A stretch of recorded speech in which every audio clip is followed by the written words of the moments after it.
আসসালামু আলাইকুম। এটেন বাংলার সংবাদে সবাইকে স্বাগত জানাচ্ছে অনামিকা হাসান পুনম। শুরুতে বিআরবি কেবল সংবাদ শিরোনাম। টিভির জন্য নিরপেক্ষ কমিশন গঠন করা হবে। মন গড়া টিআরপি নয়, প্রকৃত অবস্থান জানানোর ব্যবস্থা করবে সরকার। টেলিভিশনে এডিটর্স কাউন্সিলকে আশ্বাস তথ্যমন্ত্রীর। তথ্য যোগাযোগ প্রযুক্তি খাতকে রপ্তানি শিল্পের আওতায় বিশ্ব দরবারে পৌঁছে দিতে চায় সরকার, জানালেন ডাক ও টেলিযোগাযোগ মন্ত্রী। যোগ্যতাকে বিবেচনায় নেওয়ার তাগিদ। আবু সাইদ হত্যা মামলায় দণ্ডপ্রাপ্ত বেগম রোকেয়া বিশ্ববিদ্যালয়ের সাবেক ভিসি হাসিবুর রশিদকে গ্রেফতার দেখিয়ে কারাগারে পাঠিয়েছে ট্রাইব্যুনাল।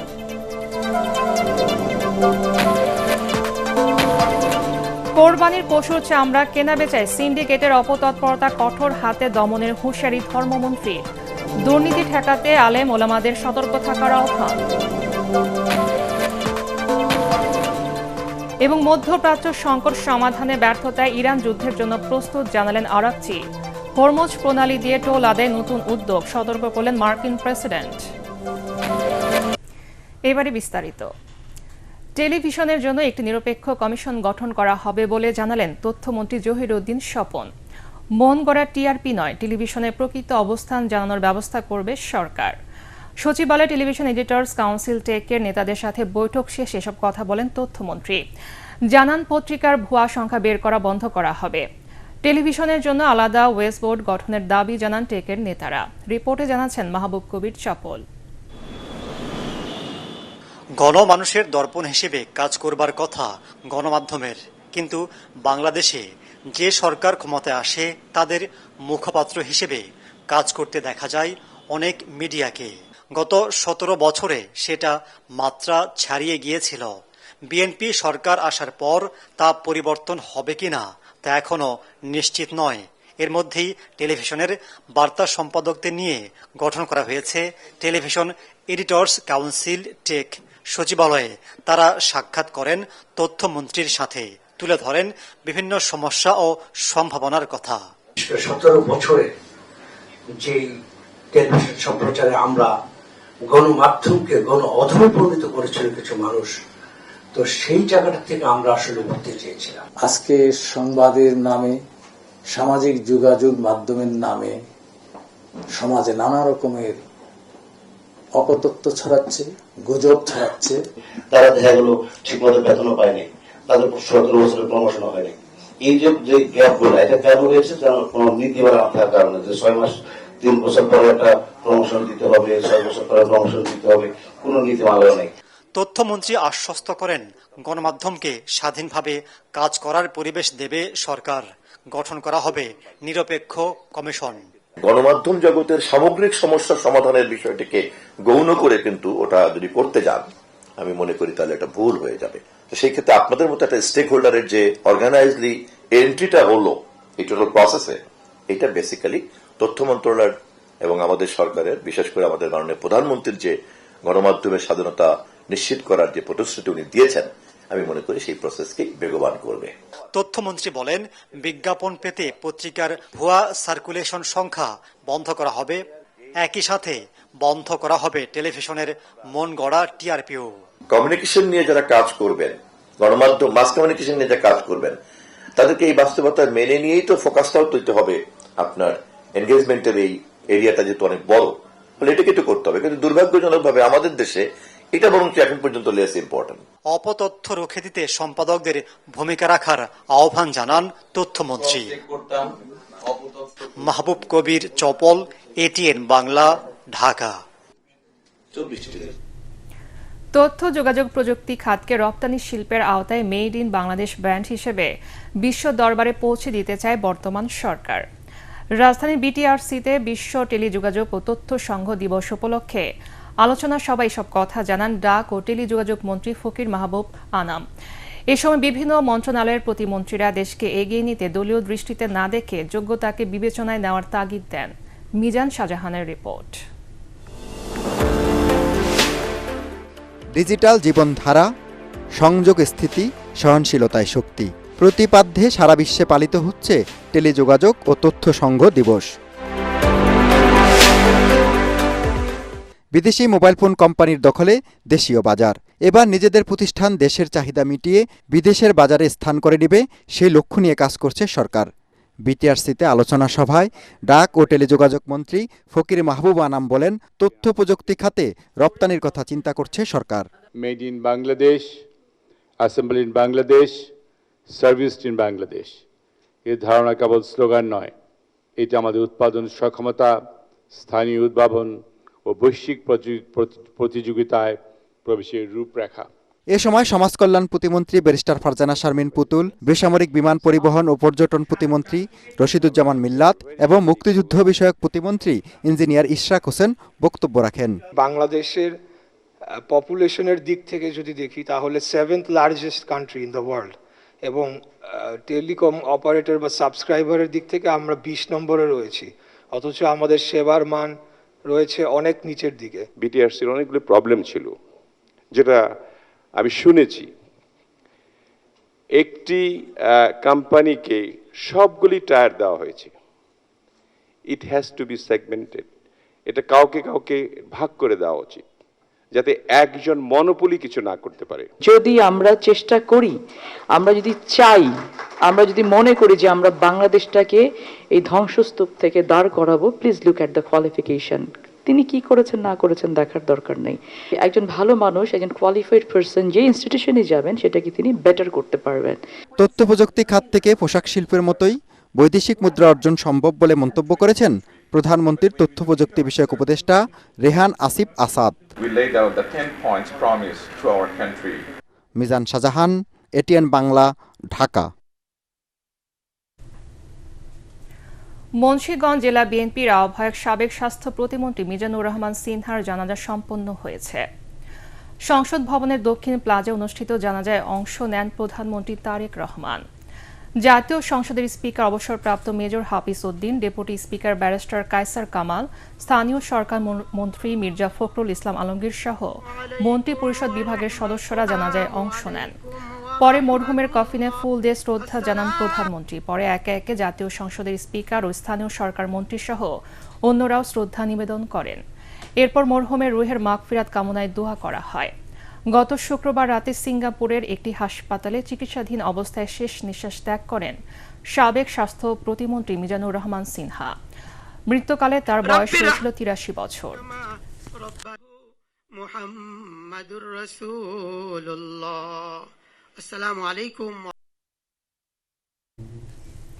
হামিদ টিকা নিয়ে ডক্টর মোহাম্মদ ইউনূস সহ সংশ্লিষ্ট ব্যক্তিদের ভূমিকা তদন্তের নির্দেশনা চেয়ে রিট দায়ের করা হয়েছে। একই সঙ্গে সাবেক প্রধান উপদেষ্টা অধ্যাপক ইউনূস ও সাবেক সব উপদেষ্টা সহ 24 জনের দেশ ত্যাগে নিষেধাজ্ঞা চাওয়া হয়েছে। হামিদ টিকাকে রাষ্ট্রীয় ব্যবস্থা থেকে বেসরকারি খাতে দেওয়ার সঙ্গে জড়িত থাকার অভিযোগ তুলে রোববার হাইকোর্টের সংশ্লিষ্ট শাখায় সুপ্রিম কোর্টের আইনজীবী ব্যারিস্টার এম আশরাফুল ইসলাম এই রিট দায়ের করেন। এতে তদন্ত কমিটি গঠন, উপদেষ্টা পরিষদের সব সদস্যের বিরুদ্ধে দেশ ত্যাগে নিষেধাজ্ঞা জারি করার নির্দেশনা চাওয়া হয়েছে। রিটে স্বাস্থ্য সচিব, স্বরাষ্ট্র সচিব, মন্ত্রিপরিষদ সচিব, জনপ্রশাসন সচিব, স্বাস্থ্য অধিদপ্তরের মহাপরিচালক সহ সরকারের সংশ্লিষ্টদের বিবাদী করা হয়েছে।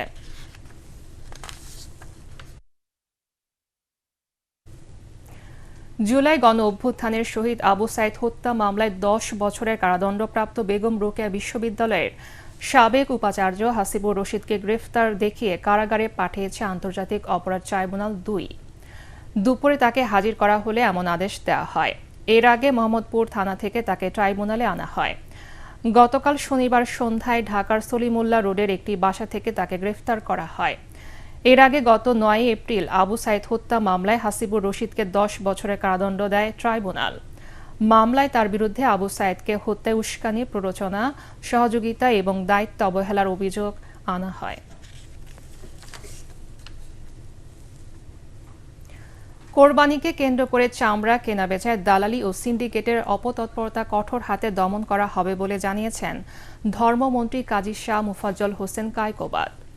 বলেন, বিগত সরকারের আমলে পশুর চামড়া নিয়ে যে দুর্নীতি হয়েছে তা যেন আর না হয় সে বিষয়ে আলেম ওলামাদের সতর্ক থাকতে হবে। আসন্ন পবিত্র ঈদুল আজহা উপলক্ষে কোরবানির পশুর চামড়া সংরক্ষণে আলেম ওলামাদের করণীয় শীর্ষক মতবিনিময় সভায় মন্ত্রী এসব কথা বলেন। চামড়ার গুণগত মান বজায় রাখার পরামর্শ দিয়ে তিনি বলেন, এবার সরকার নির্ধারিত দাম নিশ্চিতের সর্বোচ্চ গুরুত্ব দিচ্ছে।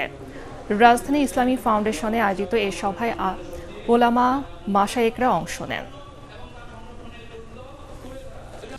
ইনশাআল্লাহ আল্লাহর রহমতে নির্ধারিত মূল্যে যারা বিক্রি করতে পারবে। এবার যারা দালাল বলে না, দালাল তারপরে কি বলে কি না বলে আরেকটা সব, ওদের হাত ভেঙে দেওয়া হবে। যদি ওদেরকে হাত ভেঙে দেওয়া হবে ইনশাআল্লাহ, ওদেরকে কোনো সুযোগ দেওয়া হবে। এবারে ইরান আমেরিকা যুদ্ধ প্রসঙ্গ।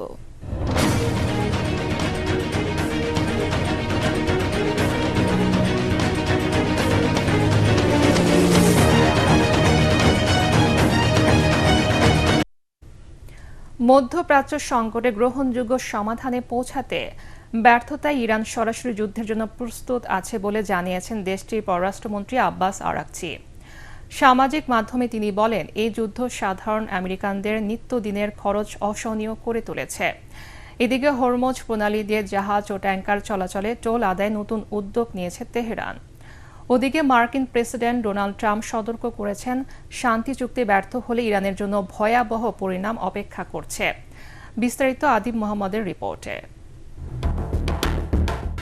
আমেরিকান প্রেসিডেন্ট ডোনাল্ড ট্রাম্পের চায়না সফরে মধ্যপ্রাচ্য সংকট উত্তরণে আলোর দেখা পাওয়া যেতে পারে বলে ধারণা করা হয়েছিল, কিন্তু উপসাগরীয় অঞ্চলে শান্তি প্রতিষ্ঠা তো দূরের কথা, বেইজিং ওয়াশিংটন বাণিজ্য বিরোধ মেটানোর পথও সুগম হয়নি।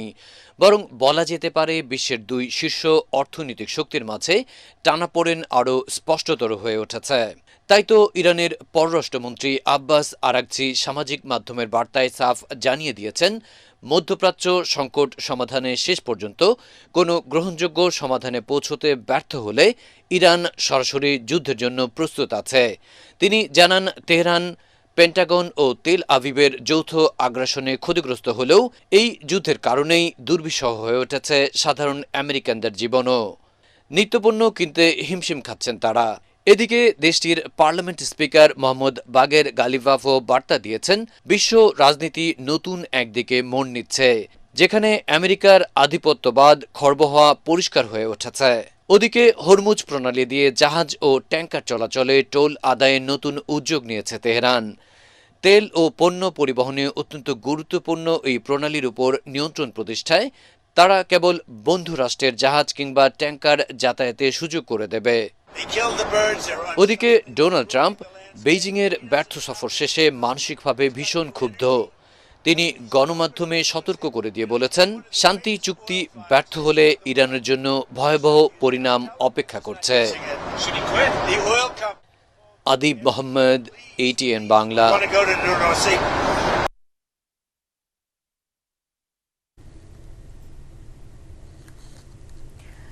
গাজীপুরে ঢাকা প্রকৌশল ও প্রযুক্তি বিশ্ববিদ্যালয় ডুয়েটে নতুন ভিসি নিয়োগকে কেন্দ্র করে আন্দোলনকারী সাধারণ শিক্ষার্থী, ভিসি সমর্থক ও পুলিশের মধ্যে ত্রিমুখী সংঘর্ষের ঘটনা ঘটেছে।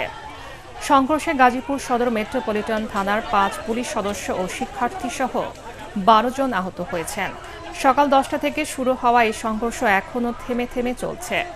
সকালে বিশ্ববিদ্যালয় সংলগ্ন শহীদ মিনার প্রাঙ্গণে আন্দোলনরত শিক্ষার্থীরা জড়ো হলে এই সংঘাতের সূত্রপাত হয়। এর আগে গত বুধবার শাহজালাল বিজ্ঞান ও প্রযুক্তি বিশ্ববিদ্যালয়ের অধ্যাপক ডক্টর মোহাম্মদ ইকবালকে ডুয়েটের ভিসি হিসেবে নিয়োগ দেয় সরকার। প্রজ্ঞাপন জারির পরপরই তা প্রত্যাখ্যান করে আন্দোলনের নামে ডুয়েটের সাধারণ শিক্ষার্থীদের একটি বড় অংশ। এ সময় নবাগত ভিসির সমর্থক ও বহিরাগতদের একটি দল আন্দোলনকারীদের উপর অতর্কিত হামলা চালায় বলে অভিযোগ ওঠে। পরবর্তীতে পরিস্থিতি নিয়ন্ত্রণে পুলিশ লাঠিচার্জ শুরু করলে তা আন্দোলনকারী, উপাচার্য, সমর্থক ও পুলিশের মাঝে ত্রিমুখী সংঘর্ষে রূপ নেয়। গাজীপুর সদর থানার ভারপ্রাপ্ত কর্মকর্তা ওসি আমিনুল ইসলাম বলেন, পরিস্থিতি নিয়ন্ত্রণে অতিরিক্ত পুলিশ মোতায়েন রয়েছে।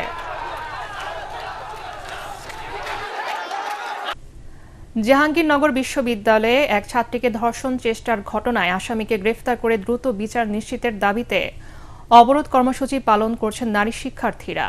সকাল 10টার দিকে বিশ্ববিদ্যালয়ের নতুন প্রশাসনিক ভবনের 2টি ফটকে তালা ঝুলিয়ে দেন তারা। এর আগে গতকাল শনিবার বিশ্ববিদ্যালয়ের প্রক্টরিয়াল টিমকে অবাঞ্ছিত ঘোষণা করে প্রক্টর কার্যালয়ে তালা ঝুলিয়ে দেন আন্দোলনরত শিক্ষার্থীরা। 12 মে রাত 11টার দিকে বিশ্ববিদ্যালয়ের পরিত্যক্ত ফজিলাতুন্নেসা হল সংলগ্ন সড়ক থেকে টেনে হিঁচড়ে এক ছাত্রীকে অন্ধকারে নিয়ে ধর্ষণ চেষ্টার অভিযোগ ওঠে। এই ঘটনায় একজনকে অজ্ঞাত পরিচয় আসামি করে আশুলিয়া থানায় মামলা করে প্রশাসন। ঘটনার 5 দিন পার হলেও এখনও ধরাছোঁয়ার বাইরে আসামি। আন্দোলনকারীরা বলেন, বিশ্ববিদ্যালয়ের ভেতরে এত বড় ঘটনার পরও প্রশাসনের গাছাড়া ভাব তাদের ক্ষুব্ধ করেছে। ঘটনার এতদিন পার হলেও আসামি সম্পর্কে এখনও ন্যূনতম কোনো অগ্রগতির তথ্য তারা পাচ্ছেন না। বিশ্ববিদ্যালয় প্রশাসনের জবাবদিহি নিশ্চিত করতে এবং আসামিকে অবিলম্বে গ্রেফতার করে বিচার নিশ্চিত করার দাবিতেই প্রশাসনিক ভবন অবরোধ করা হয়েছে।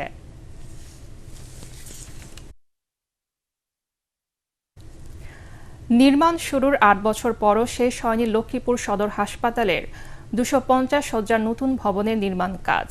ফলে বাধ্য হয়ে 100 শয্যা হাসপাতালে জরাজীর্ণ ভবনে গাদাগাদি করে চিকিৎসা নিতে হচ্ছে কয়েক গুণ বেশি রোগীকে। লক্ষ্মীপুর প্রতিনিধি মেহেরাজ উদ্দিন রবিনের রিপোর্ট জানাচ্ছেন মাসুদ রানা। দুর্ভোগ কমাতে লক্ষ্মীপুর সদর হাসপাতালকে 100 শয্যা থেকে 250 শয্যায় উন্নীত করতে 2018 সালে জুনে 9 তলা বিশিষ্ট হাসপাতাল নির্মাণে কাজ শুরু হয়। 18 মাসে কাজ শেষ হওয়ার কথা থাকলেও 8 বছরে তা শেষ হয়নি। লক্ষ্মীপুর সদর হাসপাতালের 250 শয্যার কাজ আজ থেকে 8 বছর আগে উদ্বোধন হয়। কাজের মেয়াদ ছিল 18 মাস। সেই 18 মাসের কাজ আজ 8 বছরও শেষ হয় না। এক বেডে 2-3 জনও থাকি। যদি আমাদের ফার্স্টের ভবনটা চালু হইতো তাহলে আমরা আর কষ্ট হইতাম না এবং কি নিচেও থাকা লাগতো না। 100 শয্যার জনবল দিয়ে এখনো পর্যন্ত আমরা কাজ চালিয়ে যাইতেছি। গণপূর্ত বিভাগের দাবি, করোনা মহামারীর সময় এই প্রকল্প থেকে প্রায় 8 কোটি টাকা ফেরত নেওয়ায় দীর্ঘদিন কাজ বন্ধ থাকে। ইতিমধ্যে ভবনটির 80% কাজ সম্পন্ন হয়েছে। নতুন করে টেন্ডার প্রক্রিয়ার মাধ্যমে বাকি কাজ সম্পন্ন করার আশ্বাস দেন এই কর্মকর্তা। প্রশাসনিক অনুমোদন পাওয়া যায় যে সকল প্রজেক্ট এভাবে স্থবির হয়ে পড়ছিল, সেখানে 4টি প্যাকেজের কাজের সংস্থান ছিল। আমরা গণপূর্ত অধিদপ্তর লক্ষ্মীপুর ইতিমধ্যে 4টি প্যাকেজেরই টেন্ডার আহ্বান করেছি। মূল্যায়ন পরবর্তীতে ঠিকাদার সিলেকশন করা হলে আমরা কাজ করতে পারবে। সিভিল সার্জন জানান, নতুন ভবনের কাজ সম্পন্ন করার পাশাপাশি জনবল নিয়োগের জন্য ইতিমধ্যে মন্ত্রণালয়ে চিঠি পাঠানো হয়েছে। নতুন বিল্ডিং হচ্ছে, এই বিল্ডিংটা যদি তাড়াতাড়ি পাই তাহলে আমাদের জন্য এই যে অতিরিক্ত যে লোকের যে স্বাস্থ্য দেওয়াটা আমাদের জন্য সহজ হবে। মানুষের ভোগান্তি কমাতে দ্রুত নির্মাণ কাজ শেষ করে হাসপাতাল চালুর দাবি এলাকাবাসীর। Bureau report, ATN Bangla. Pubali bank বাণিজ্য সংবাদ।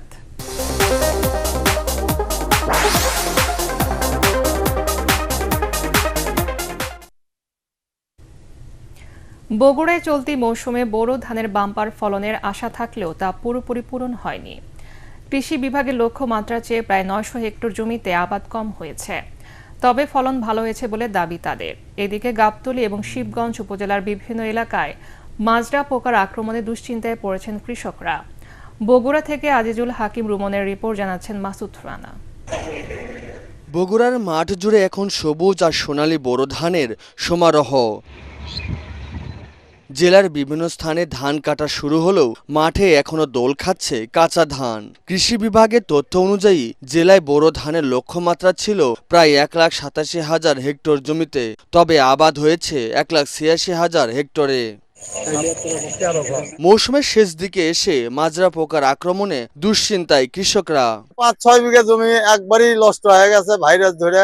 পোকার ওষুধ যদি ওরা ঠিক মতো যদি আপনাদের আমাদের কৃষক যদি পরামর্শ দিত তাহলে সেই পদ্ধতিতে আমরা কাজ করলাম।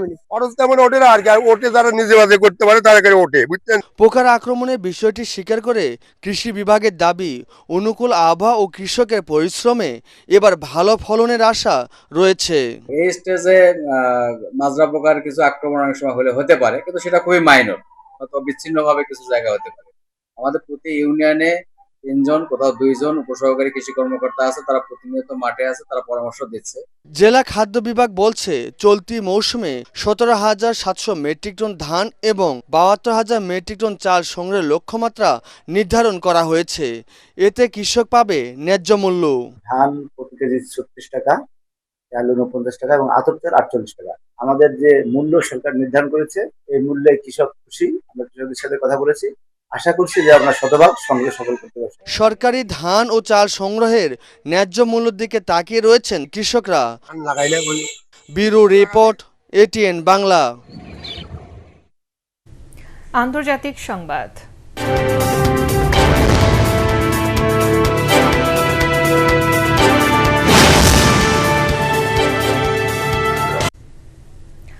মার্কিন প্রেসিডেন্ট ডোনাল্ড ট্রাম্পের সতর্কবার্তার পর নিজেদের একটি সার্বভৌম ও স্বাধীন গণতান্ত্রিক দেশ হিসেবে পুনর্ব্যক্ত করেছে তাইওয়ান। দ্বীপটিকে আনুষ্ঠানিক স্বাধীনতা ঘোষণার বিষয়ে সতর্ক করার মাত্র কয়েক ঘন্টার ব্যবধানে এই প্রতিক্রিয়া আসলো। তাইওয়ানের পররাষ্ট্র মন্ত্রণালয়ে এক বিবৃতিতে এই দাবি জানায় বলে খবর প্রকাশ করেছে AFP। বিবৃতিতে বলা হয়, তাইওয়ান একটি সার্বভৌম ও স্বাধীন গণতান্ত্রিক রাষ্ট্র এবং এটি কোনোভাবে চীনের অধীন নয়। সম্প্রতি মার্কিন প্রেসিডেন্ট ডোনাল্ড ট্রাম্প বেইজিং সফরে যান এবং সেখানে দেশটির প্রেসিডেন্ট শি জিনপিং এর সঙ্গে বৈঠক করেন। সফর শেষে ট্রাম্প দেশে ফেরার পরপরই তাইওয়ানকে নিয়ে এই নতুন রাজনৈতিক মেরুকরণ তৈরি হলো। বেইজিং সফরকালে শি ট্রাম্পকে অনুরোধ করেছিলেন ওয়াশিংটন যাতে স্বশাসিত দ্বীপটিকে কোনো ধরনের সমর্থন না দেয়। চীন দীর্ঘদিন থেকে তাইওয়ানকে তাদের নিজস্ব ভূখণ্ডের একটি অবিচ্ছেদ্য অংশ হিসেবে দাবি করে আসছে। এবারে খেলার খবর।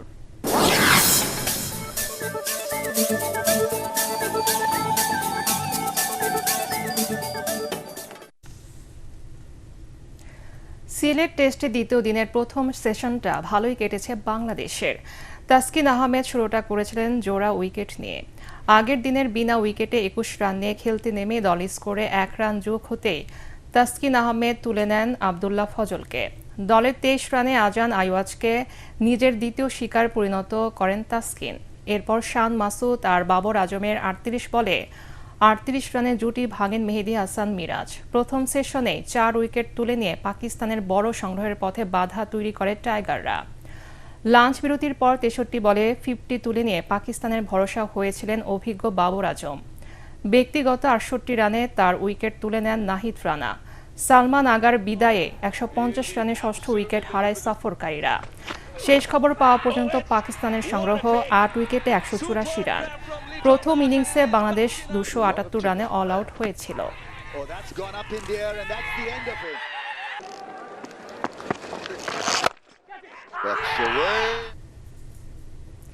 চেলসিকে একমাত্র গোলে হারিয়ে FA কাপের শিরোপা জিতল ম্যানচেস্টার সিটি। ওয়েম্বলি স্টেডিয়ামে প্রথমার্ধে দুদলই গোলের জন্য হানা দেয় প্রতিপক্ষের সীমানায়। গোল শূন্য প্রথমার্ধের পর দ্বিতীয়ার্ধেও সমান চাপে রাখে প্রতিপক্ষকে। খেলার 72 মিনিটে আন্তোয়ান সেমিনিও যে গোলটি করেন তাতে নিশ্চিত হয় ম্যানচেস্টার সিটির জয়। ইতোমধ্যে ইংলিশ লিগ কাপ জেতা এই ট্রফি জয় সিটিজেনদেরকে ট্রেবল জয়ের দৌড়ে টিকে রেখেছে। প্রিমিয়ার লিগে পেপ গার্দিওলার দল আছে দ্বিতীয় স্থানে। গত 2 বছর ফাইনালে টানা হারের পর জিতল সিটি। তাছাড়া টানা চতুর্থবার ফাইনালে ওঠার রেকর্ড এটি তাদের। এর আগে 2023 সালে FA কাপ শিরোপা জিতেছিল ম্যানচেস্টার সিটি।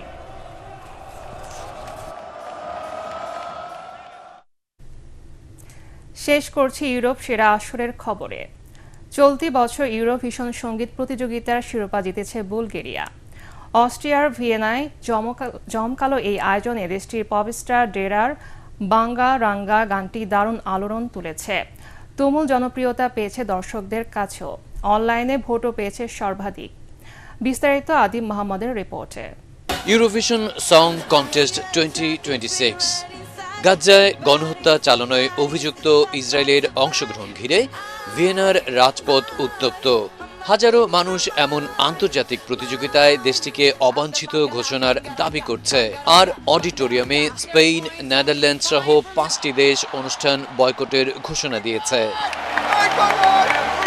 আর সেই ইসরায়েলি কিনা একেবারে শেষ মুহূর্ত পর্যন্ত সবার চেয়ে এগিয়ে। টানটান উত্তেজনায় অনলাইনে দর্শক ভোটের গণনায় চিত্র পাল্টে যায়। উচ্ছ্বাসে ফেটে পড়ে বুলগেরিয়ার সঙ্গীত শিল্পীরা।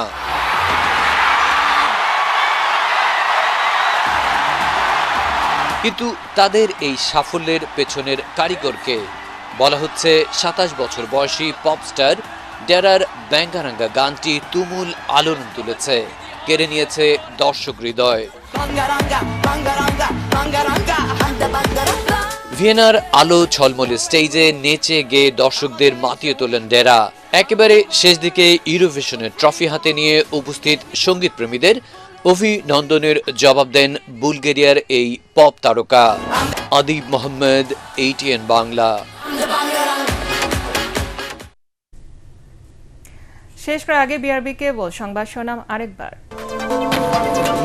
টিভির জন্য নিরপেক্ষ কমিশন গঠন করা হবে, মন গড়া টিআরপি নয়, প্রকৃত অবস্থান জানানোর ব্যবস্থা করবে সরকার। টেলিভিশন এডিটর্স কাউন্সিলকে আশ্বাস তথ্যমন্ত্রী।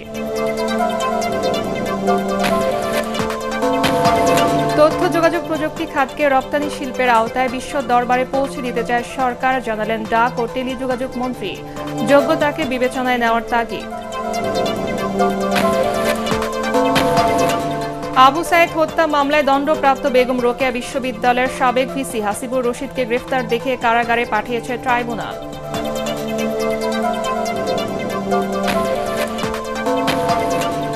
কোরবানির পশুর চামড়া কেনা বেচায় সিন্ডিকেটের অপতৎপরতা কঠোর হাতে দমনের হুঁশিয়ারি ধর্মমন্ত্রী। দুর্নীতি ঠেকাতে আলেম ওলামাদের সতর্ক থাকার আহ্বান। এবং মধ্যপ্রাচ্য সংকট সমাধানে ব্যর্থতায় ইরান যুদ্ধের জন্য প্রস্তুত, জানালেন আরাকচি। হরমুজ প্রণালী দিয়ে টোল আদায় নতুন উদ্যোগ, সতর্ক করলেন মার্কিন প্রেসিডেন্ট। পরবর্তী সংবাদ দেখার আমন্ত্রণ জানিয়ে এখনকার মতো শেষ করছি। ATN বাংলার সংবাদ ইউটিউবে দেখতে ব্রাউজ করুন YouTube/ATN বাংলা নিউজ। ধন্যবাদ সবাইকে।